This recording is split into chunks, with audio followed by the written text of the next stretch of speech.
जय श्री गोरक्ष। प्रिय श्रोताओं, आप सुन रहे हैं स्कंद पुराण और आज आप सुनेंगे स्कंद पुराण का भाग 68 तथा माहेश्वर खंड का भाग 67। पिछले भाग में आपने सुना कि महिसागर संगम तीर्थ पर नारद मुनि ने सूर्य नारायण को एक कला में स्थापित किया। अब इससे आगे की कथा आप इस भाग 68 में सुने। नारद मुनि अर्जुन से कहते हैं कि हे कुंती नंदन, इस महिसागर संगम तीर्थ में मैंने देवियों की आराधना करके यहाँ जिस प्रकार से स्थापित किया वह भी सुनो।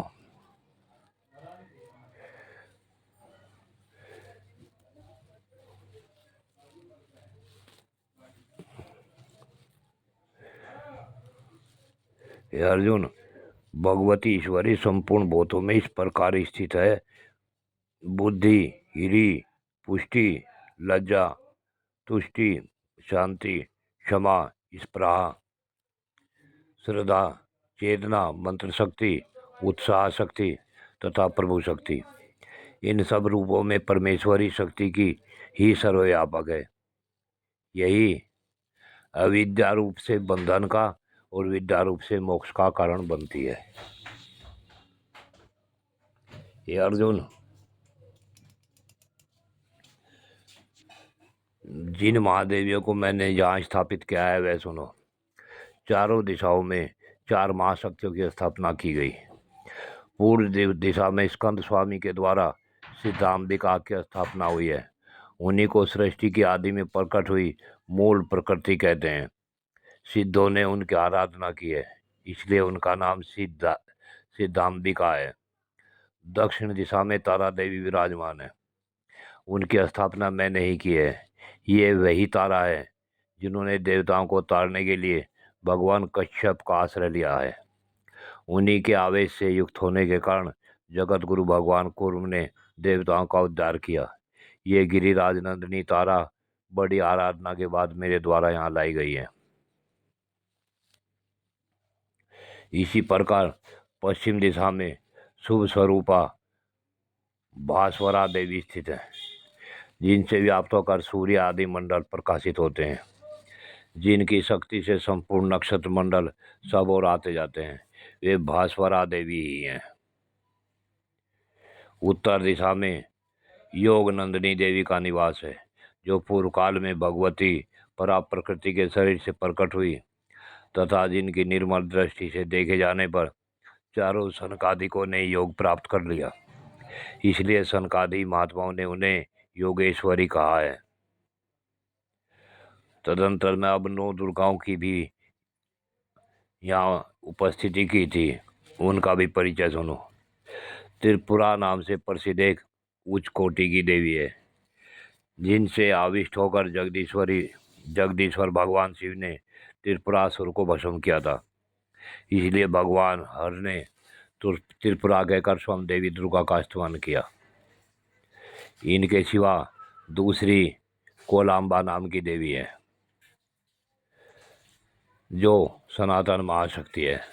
उन्हीं के आवेश से युक्त होकर वाराह रूपधारी भगवान विष्णु ने इस पृथ्वी को जल से ऊपर उठाया था। इसलिए भगवान विष्णु ने कोलाम्बा नाम से उनकी स्तुति और पूजा की। हे अर्जुन, मैंने शक्ति योग से कोलाम्बा देवी को प्रसन्न किया है। तीसरी दुर्गा भी इसी पूर्व दिशा में स्थित है, उनका नाम कपालेशा है। मैंने और कार्तिकेय जी ने उनकी स्थापना की है। इस प्रकार 3 दुर्गाएं पूर्व दिशा में विराजमान रही हैं। और पश्चिम दिशा में जो परम उत्तम 3 दुर्गाएं सुशोभित हैं, उनका वर्णन करूंगा। पश्चिम में जो सुवर्णाक्षी देवी है, वे समस्त ब्रह्मांड का भली भांति पालन करने वाली है। मैंने बड़ी आराधना करके इस तीर्थ में उन्हें विद्यमान किया है। पश्चिम में दूसरी महाशक्ति दुर्गा चर्चिता भी निवास करती हैं। उन्हें मैंने बड़ी भक्ति के साथ प्रार्थना करके रसातल से यहाँ बुलाया है। ये उसी दिशा में त्रिलोक विजया नाम से प्रसिद्ध तीसरी माँ दुर्गा का भी निवास है, जिनकी आराधना करके रोहिणी बल्लभ चंद्रमा ने त्रिभुवन में विजय प्राप्त की थी। उनको मैं सोमलोक से लाया हूँ। वे पूजित होने पर सदा विजय देने वाली हैं। अब उत्तर दिशा में निवास करने वाली देवियों का परिचय सुनो। उत्तर में भी एक वीरा आदि 3 देवियाँ स्थित हैं। एक वीरा देवी पूजन तथा आराधन करने पर मनुष्यों को उनकी समस्त अभिष्ट वस्तुएं प्रदान करती हैं। हे अर्जुन, उन्हें मैं बड़ी आराधना के बाद ब्रह्मलोक से लाया हूँ। दूसरी हर सिद्धि नाम वाली दुर्गा देवी है, जो बड़ी बलवती है। उन्हें शाकोत्तर नामक स्थान से आराधना करके लाया हूँ। तथा तीसरी दुर्गा चंडिका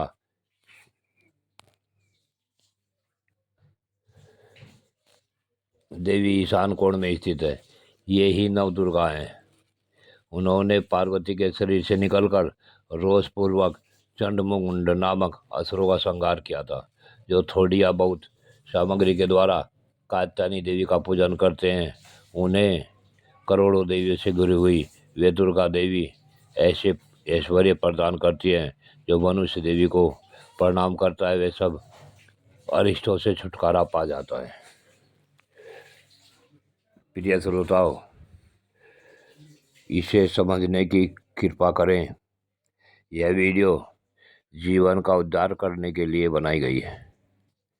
कृपया इसे समझें और समझकर इस पर अमल करें तथा एक बार महिसागर नामक संगम तीर्थ पर जरूर जाएं। जय श्री गोरख।